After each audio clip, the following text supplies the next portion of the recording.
Bismillahirrahmanirrahim. Assalamualaikum warahmatullahi wabarakatuh. Kembali lagi dengan saya Wildatul Hasanah. Baik, langsung saja teman-teman. Pada kesempatan kali ini saya akan membahas mengenai guru. Sebagaimana kita ketahui, pada umumnya kita definisikan guru itu adalah seseorang yang mengajarkan anak dari yang tidak tahu menjadi tahu. Padahal kenyataannya definisi guru itu sangatlah luas. Dan pada kesempatan kali ini saya akan menjabarkan definisi-definisi guru tersebut beserta peranan-peranannya. Mulai dari peranan dalam pendidikan agama Islam, dalam lembaga pendidikan Islam, dalam kemasyarakatan, dan dalam sosial. Sebelumnya saya akan bercerita teman-teman, banyak sekali kasus yang mengatasnamakan agama ataupun mengatasnamakan guru, terutama guru agama.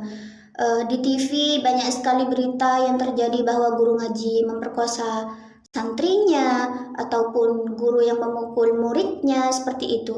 Dan sebenarnya hal itu dikarenakan adanya penyalahgunaan kekuasaan atau penyalahgunaan profesi oleh seorang guru ataupun berita-berita yang bisa saja itu tidak benar kenyataannya. Sangat disayangkan sekali hal itu bisa terjadi, padahal di agama Islam ini sendiri peran guru itu sangatlah mulia, sangatlah dimuliakan. Karena kepercayaan di agama Islam adalah seluruh ilmu pengetahuan itu berasal dari Tuhan. Dan sebagaimana kita ketahui bahwa tugas guru itu adalah menyampaikan ilmu pengetahuan.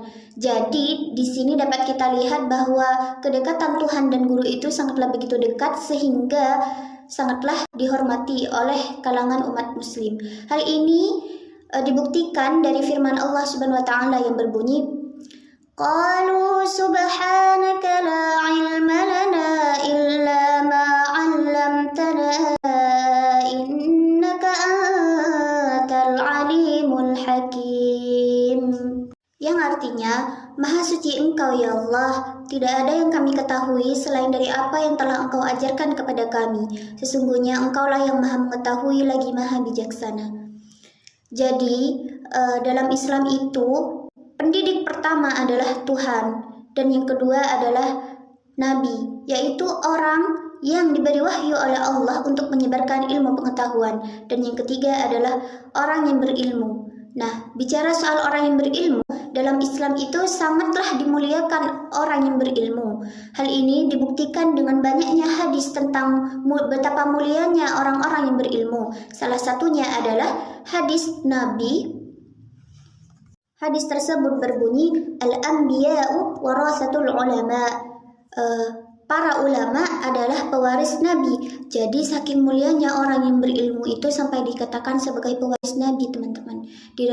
Dari Abu Darda diriwayatkan oleh Ibnu Majah. Dalam Islam yang namanya pendidik itu tidak semuanya adalah seorang guru, melainkan dari keluarga.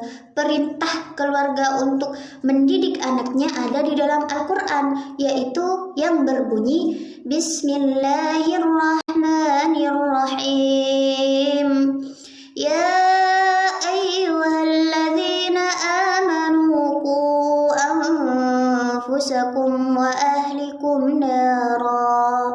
Yang artinya, wahai orang-orang, peliharalah dirimu dan keluargamu dari api neraka. Jadi di sini maksudnya adalah Allah memerintahkan keluarga untuk mendidik anak-anaknya supaya mau beriman, supaya mampu mendalami agama Islam agar terhindar dari api neraka.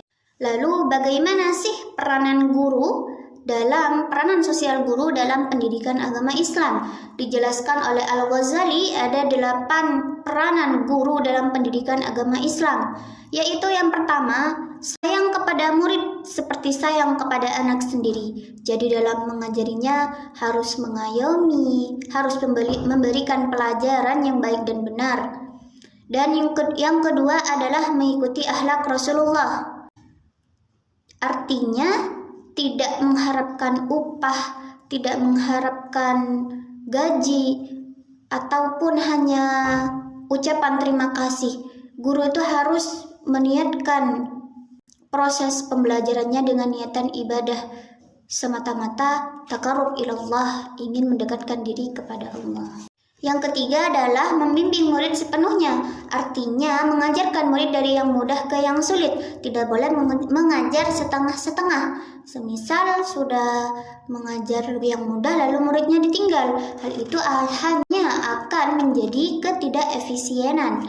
Lalu yang keempat adalah menasihati murid agar senantiasa berakhlak baik. Hal ini bisa dilakukan yang pertama dengan cara mencontohkan terlebih dahulu. Kalau dicontohkan, kan nanti murid bisa meneladani sikap yang telah dicontohkan oleh guru tersebut. Kalau tidak dicontohkan terlebih dahulu, murid akan mengatakan, loh ngapain saya harus berakhlak baik, sedangkan guru saja tidak berakhlak baik, seperti itu. Jika masih ada murid yang tidak berakhlak baik, harus dinasihati dengan cara baik-baik, tidak boleh dengan cara yang kasar. Karena jika dengan cara yang kasar, murid akan memberontak. Lalu yang kelima adalah menghindari diri dari sikap merendahkan ilmu lain. Semisal saya mengajar ilmu fikih, lalu saya merendahkan ilmu tafsir. Saya bilang ke murid-murid saya, udah usah terlalu gimana-gimana, belajar ilmu tafsir itu tidak begitu penting. Yang terpenting itu ilmu fikih, karena fikih itu merupakan dasar dari agama Islam. Seperti itu tidak boleh, karena semua ilmu itu sama-sama dari Tuhan. Lalu yang keenam adalah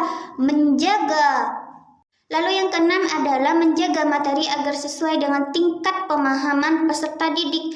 Jadi, seorang guru harus mengetahui sampai mana tingkat pemahaman muridnya agar materi yang diberikan tidak berlebihan dan sesuai dengan tingkat pemahaman peserta didik. Yang ketujuh adalah memilih materi pelajaran sesuai untuk peserta didik. Guru tidak boleh menyebutkan ketika proses pembelajaran dari pelajaran yang saya ajarkan banyak sekali rahasia-rahasia di belakangnya yang kalian tidak tahu. Hal itu hanya akan mengundang riya. Hal itu hanya untuk menunjukkan bahwa saya ilmunya lebih pandai daripada Anda. Itu tidak boleh. Dan yang terakhir adalah mengamalkan ilmunya. Antara perkataannya dan zahir perbuatannya harus sesuai. Apabila tidak sesuai, hal itu hanya akan membuat peserta didik atau murid-muridnya tidak hormat kepadanya. Nah, dalam mengajarinya pun itu ada akhlaknya, teman-teman. Yang pertama yaitu harus dengan kasih sayang.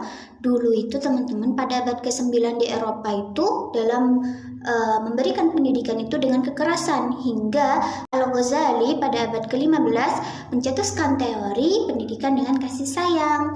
Lalu yang kedua adalah menyesuaikan dengan tingkat kemampuan peserta didik sebagaimana telah dijelaskan oleh saya sebelumnya. Yang ketiga adalah memberi nasihat dengan kasih sayang, tidak boleh dengan cara kasar, karena hal itu diibaratkan seperti air di dalam keranjang menetes ke dalam pasir. Jadi itu tidak bisa terserap kepada peserta didik, justru hanya akan membuatnya membentak. Lalu selanjutnya adalah berakhlak mulia. Dan yang kelima adalah bersikap sebagai motivator. Guru harus mampu memberikan motivasi kepada peserta didik. Guru harus mampu menyemangati siswanya agar lebih semangat lagi dalam belajar dan mengejar cita-citanya. Dan yang terakhir adalah tidak terlalu memperhatikan perbedaan individu. Perlu memperhatikan tingkat kemampuannya, bisa dibedakan cara pengajarannya atau seperti apa. Namun seorang guru tidak boleh membeda-bedakan muridnya. Semisal ada murid yang kaya, itu diayomi seperti itu tidak boleh. Semuanya harus adil dan rata, tidak boleh melihat perbedaan yang ada. Lalu selanjutnya saya akan membahas mengenai peran guru dalam lembaga pendidikan Islam. Guru itu dapat dikatakan sebagai multi talent, teman-teman. Karena dalam lembaga pendidikan ini saja guru itu mampu menjadi apa saja. Guru bisa menjadi 13 macam peran. Yaitu langsung saja saya akan bahas satu-satu. Yang pertama, guru itu sebagai korektor, yakni menilai mana yang baik dan yang buruk. Jika ada yang buruk untuk lembaga, guru akan memberikan pendapatnya agar tidak disebarluaskan kepada seluruh masyarakat sekolah.